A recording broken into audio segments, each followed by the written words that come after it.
साधारणपणे असं पाहण्यात येतं की जेव्हा आपण एखाद्या प्रकाशाच्या स्रोताकडे जातो ना, तेव्हा आजूबाजूच्या गोष्टी अधिक स्पष्ट दिसू लागतात. हो, अगदी बरोबर. म्हणजे रात्रीच्या अंधारात दिव्याच्या दिशेने चालताना हा अनुभव नेहमी येतो. दिव्याच्या जितकं जवळ जावं तितका अंधार कमी होतो आणि सावल्या नाहीशा होऊ लागतात. नक्कीच. प्रकाशाचा मूळ स्वभावच मुळी अंधाराला गिळून टाकण्याचा असतो. जिथे प्रकाश पोहोचतो तिथे सावलीला जागा उरतच नाही. बरोबर.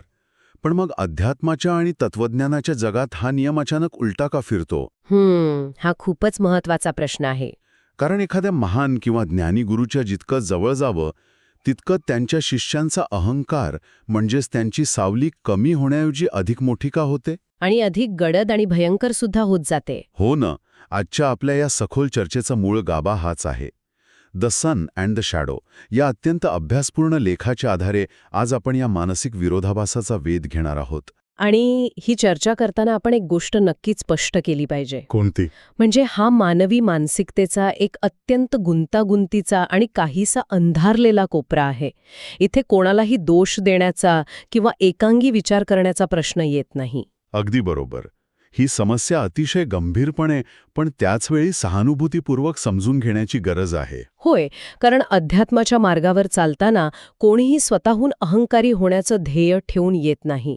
हा जो काही बदल घडतो तो अत्यंत संथ आणि बऱ्याचदा नकळतपणे घडत असतो. खरं तर अध्यात्माचा मूळ उद्देशच स्वतःचं अस्तित्व, स्वतःचा तो मीपणा विरघळून टाकणे हा असतो. बरोबर. पण या लेखातील नोंदी पाहिल्या तर असं दिसतं की काही जवळचे शिष्य स्वतःची ओळख पुसून टाकण्याऐवजी नकळतपणे स्वतःच्याच आत्म्याशी अत्यंत मोठी प्रतारणा करत असतात. हे खूप धक्कादायक आहे, पण सत्य आहे. मुळात प्रकाशाच्या जवळ गेल्यावर अधिक नम्र व्हायला हवं, पण प्रत्यक्षात मानसिक स्तरावर तिथे काहीतरी वेगळंच रसायन शिजत असतं.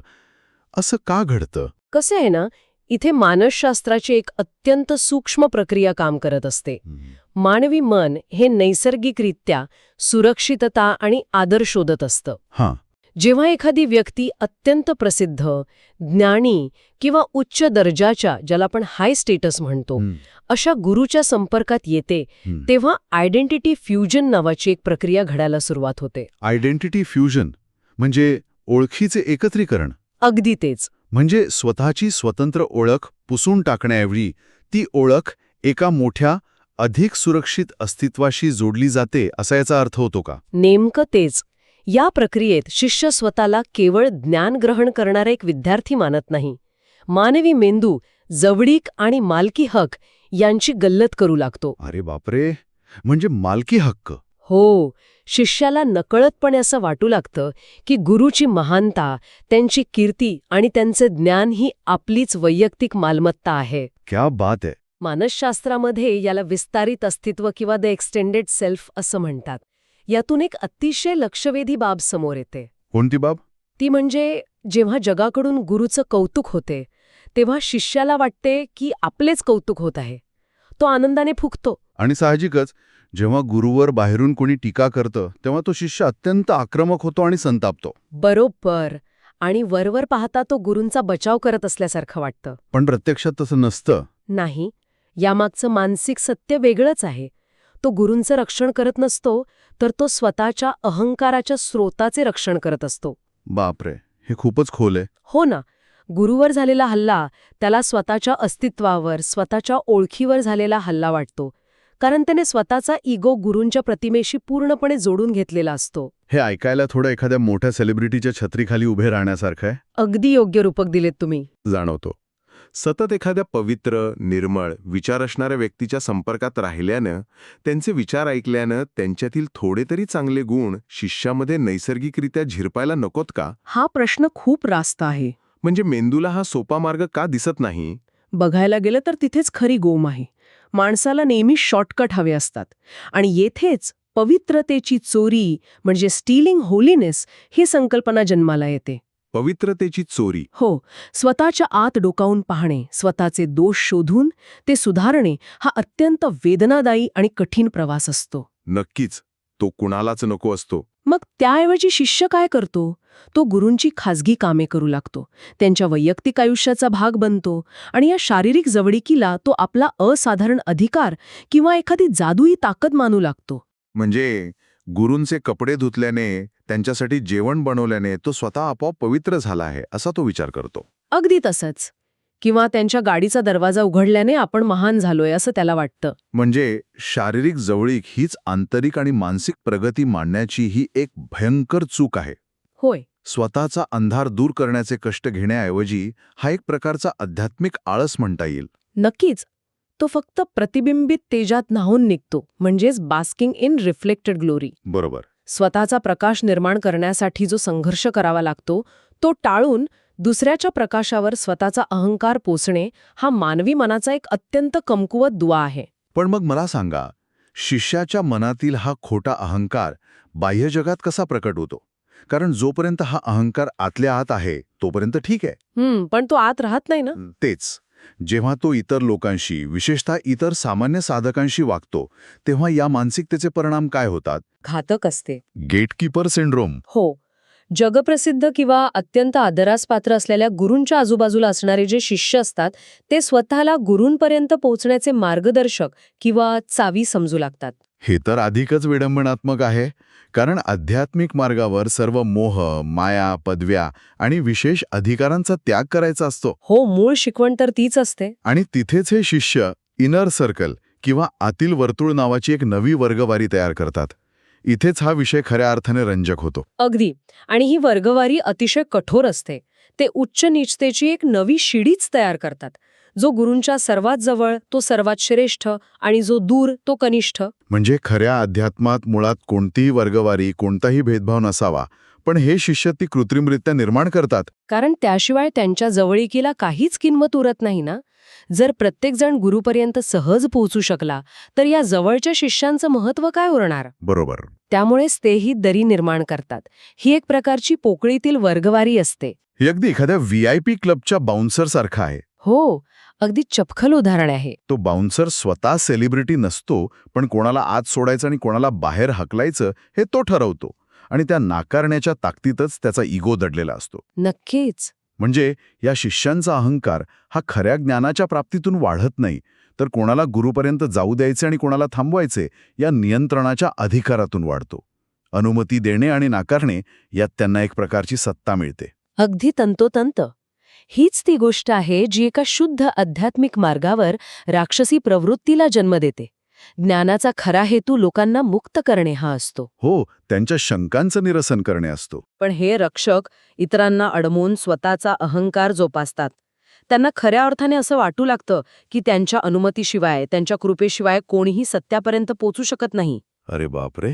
ते गुरूंना एक प्रकारची स्वतःची खाजगी मालमत्ता बनवतात. पण इथे एक अत्यंत महत्वाचा प्रश्न उपस्थित राहतो. जे लोक गुरूकडे जाण्याचा दरवाजा अडवून उभे आहेत, जे इतरांवर अधिकार गाजवत आहेत, त्यांनी स्वतः तरी गुरूंच्या शिकवणीचा खरा अर्थ आत्मसात केलेला असतो का? कारण ते गुरूंच्या इतक्या जवळ असतात, दिवसरात्र त्यांच्या विचारांच्या सान्निध्यात असतात, तर त्यांना काहीतरी ज्ञान प्राप्त झाले असेल ना? हा, हे एक अतिशय मार्मिक प्रश्न आहे. आणि या लेखातील नोंदींनुसार या प्रश्नाचं उत्तर मानवी मानसिकतेचे एक अत्यंत दुर्दैवी चित्र उभे करते. म्हणजे बहुतांश वेळा याचं उत्तर नाही असंच असतं. खरंच? कसं काय? इतक्या जवळ राहूनही शिकवण अंगात न भिडणे शक्य आहे का? कारण या लेखात असं स्पष्ट म्हटलंय की हे जवळचे शिष्य म्हणजे गुरूंच्या शब्दांच्या चालत्या बोलत्या बँक्स बनतात, ज्याला आपण वर्ड बँक्स म्हणतो. शब्दांच्या बँका? हो. ते गुरूंचे विनोद, बोलण्याची पद्धत, त्यांचे हावभाव आणि त्यांची वाक्य तंतोतंत कॉपी करतात. पण हे फक्त कवचाचे अनुकरण असतं, म्हणजे इमिटेटिंग द शेल. म्हणजे त्यांच्याकडे शब्द असतात, पण त्या शब्दांमागचा जिवंत अनुभव नसतो. अगदी बरोबर. स्वतः आतून तो अनुभव घेण्याऐवजी ते फक्त शब्दांचा कीस पाडत बसतात. ज्ञानाचा आत्मा हरवतो आणि फक्त शब्दांची पोकळ त्वचे उरतात. हो, बाहेरून गुरूंसारखे दिसण्याचा किंवा बोलण्याचा हा केवळ एक अभिनय असतो. हां, हे खूपच निराशाजनक आहे. आणि जर आपण याचा संबंध व्यापक चित्राशी जोडला तर एक भयंकर सत्य समोर येते. काय? हे शिष्य गुरूंच्या शिकवणीचा वापर ज्ञानासाठी किंवा स्वतःच्या अज्ञानावर मात करण्यासाठी करत नाहीत. ते या शिकवणीला इतरांवर वार करण्यासाठी, इतरांना कमी लेखण्यासाठी एक शस्त्र म्हणून वापरतात. बापरे, एक शस्त्र? हो, एक स्वॉर्ड. गुरूंच्या बोलण्याचा खरा अर्थ फक्त मलाच माहीत आहे, कारण मी त्यांच्या जवळ आहे, असा दावा ते अत्यंत गर्वाने करतात. ही एक प्रकारची बौद्धिक हुकुमशाहीच आहे. प्रेमाचे आणि शांतीचे शब्द वापरून इतरांना खाली खेचणे हा अत्यंत विचित्र विरोधाभास आहे. नक्कीच. आणि यात सर्वात मोठा धोका कोणता असेल तर तो म्हणजे या शिष्यांची स्वतःची आंतरिक वाढ तिथेच पूर्णपणे थांबते. वाढ थांबते. हो, ज्याला आपण सेल्फ करेक्शन स्टॉप्स म्हणतो, ती अवस्था इथे येते. जेव्हा एखाद्याला वाटतं की तो आधीच योग्य ठिकाणी पोहोचला आहे, तेव्हा तो स्वतःमधील चुका शोधणे आणि स्वतःला सुधारणे कायमचे थांबवतो. कारण त्यांना वाटते की शारीरिक जवळीक म्हणजेच आध्यात्मिक ध्येय प्राप्ती. अगदी. आपण गुरूंच्या जवळ आहोत म्हणजे आपण सर्व काही साध्य केले आहे या भ्रमात ते जगतात. आंतरिक प्रचिती घेण्याऐवजी ते केवळ शब्दाशा अर्थावर अडकून पडतात. होय. पण हे सगळं ऐकताना एक विचार मनात येतो. हा फक्त आजच्या आधुनिक जगाचा, सोशल मीडियाच्या जमान्यातला किंवा प्रसिद्धीच्या जोतात असलेल्या गुरूंचा प्रॉब्लेम आहे का? नाही, तसं नाहीये.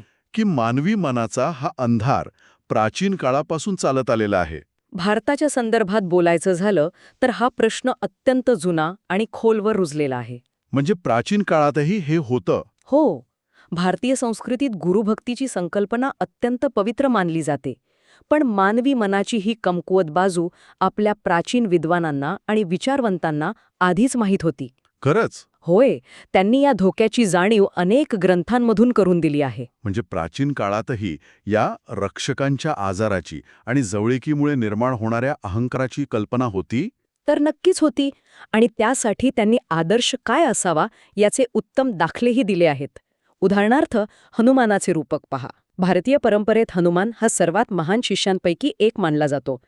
त्याच्याकडे प्रत्यक्ष रामाइतकीच ताकद, बुद्धिमत्ता आणि शक्ती आहे. तो प्रचंड ज्ञानी आहे. बरोबर. तरीही तो स्वतःची ओळख काय सांगतो? तो स्वतःला केवळ एक दास मानतो आणि श्रीरामाच्या चरणांशी अत्यंत नम्रपणे बसतो. क्या बात आहे. त्याच्याकडे सर्व सामर्थ्य असूनही त्याला कोणत्याही इनर सर्कलची गरज भासत नाही. ही खरी गुरुभक्ती आहे. आणि आजकालच्या अनेक शिष्यांमध्ये नेमक्या याच समर्पणाचा अभाव दिसतो. दुर्दैवाने हो. हनुमानाच्या उदाहरणावरून मला या लेखातील एका अत्यंत भेदक आणि प्रभावी वाक्याची आठवण झाली. कोणतं वाक्य? किल्ल्याच्या दारावर उभा असलेला रक्षक अनेकदा स्वतःलाच किल्ल्याचा मालक समजू लागतो. हे वाक्य आपण आत्तापर्यंत केलेल्या सर्व चर्चेचे अचूक सार आहे. अत्यंत अचूक. या जवळिकीच्या शापामुळेच शिष्यामध्ये अहंकार निर्माण होतो. आणि हा अहंकार हळूहळू इतका मोठा होतो की तो स्वतःच सत्याच्या मार्गातील प्रकाशाला अडवणारी सर्वात मोठी भिंत बनतो. बरोबर. गुरूचा प्रकाश शिष्याच्या अंतःकरणापर्यंत पोचण्याआधीच त्याचा बाह्य अहंकार तो प्रकाश शोषून घेतो किंवा अडवतो. आणि मग त्यातून फक्त एक मोठी गडद सावली निर्माण होते, जी सावली इतरांनाही अंधारात ढकलते. अगदी तसंच. तर मग ह्या सगळ्याचा अर्थ काय काढायचा? यावर उपाय काय? जर प्रकाशाच्या जवळ जाण्याने अहंकार वाढत असेल तर यातून बाहेर पडण्याचा मार्ग कोणता? हां, सर्वात महत्वाचा टप्पा आहे आपल्या चर्चेचा. गुरूंपासून लांब पडून जाणे किंवा त्यांच्याकडे जाणेच सोडून देणे हा तर नक्कीच उपाय असू शकत नाही, कारण ज्ञान तर आवश्यकच आहे. शारीरिक अंतर हा मुळीच मुद्दा नाहीये. खरा उपाय मानसिक आणि भावनिक स्तरावर आहे, ज्याला लेखात मनातील योग्य अंतर म्हणजे डिस्टन्स ऑफ द हार्ट असं म्हटलंय. मनातील योग्य अंतर. हो, गुरूंवर निस्सीम प्रेम असले पाहिजेत, त्यांचा आदर केला पाहिजे, पण त्यांच्यावर मालकी हक्क सांगण्याचा प्रयत्न होता कामा नाही. हां. या सखोल चर्चेतून आपण 2 अत्यंत महत्वाचे आणि मार्गदर्शक सिद्धांत काढू शकतो. त्यातला पहिला सिद्धांत अत्यंत विचार करायला लावणारा आहे, आरसा विरुद्ध मुखवटा, म्हणजेच मिरर वर्सेस मास्क. हो. शिष्याने गुरूंच्या प्रकाशाला, त्यांच्या ज्ञानाला जसेच्या तसे परावर्तित करणारा एक स्वच्छ आरसा बनायला हवे. स्वतःचा खरा चेहरा, स्वतःचे दोष आणि स्वतःचा अहंकार लपवणारा मुखवटा बनून गुरूंच्या शिकवणीचा वापर करू नये. अगदी बरोबर. आणि दुसरा सर्वात महत्वाचा नियम जो प्रत्येकाने कायम ध्यानात ठेवला पाहिजे तो म्हणजे सूर्याची कसोटी किंवा the sun test. The sun test. हो, हा नियम अत्यंत सोपा पण कठोर आहे. तुम्ही प्रकाशाच्या म्हणजेच सत्याच्या आणि सूर्याच्या जितके जवळ जाल तितकी सावली म्हणजे तुमचा अहंकार लहान व्हायला हवा. आणि जर सावली वाढत असेल तर याचा स्पष्ट अर्थ असा होतो की पावले सत्याकडे न जाता सत्यापासून विरुद्ध दिशेने मागे पडत आहेत. होय, हे एक अचूक मोजमाप आहे. हा नियम कोणत्याही क्षेत्रासाठी लागू पडतो. मग ते आध्यात्मिक क्षेत्र असो, एखादी सामाजिक संस्था असो वा कॉर्पोरेट जगातील मेंटॉरशिप असो. नक्कीच. नम्रता हेच एकमेव होकायंत्र आहे जे खऱ्या ज्ञानाची दिशा दाखवते.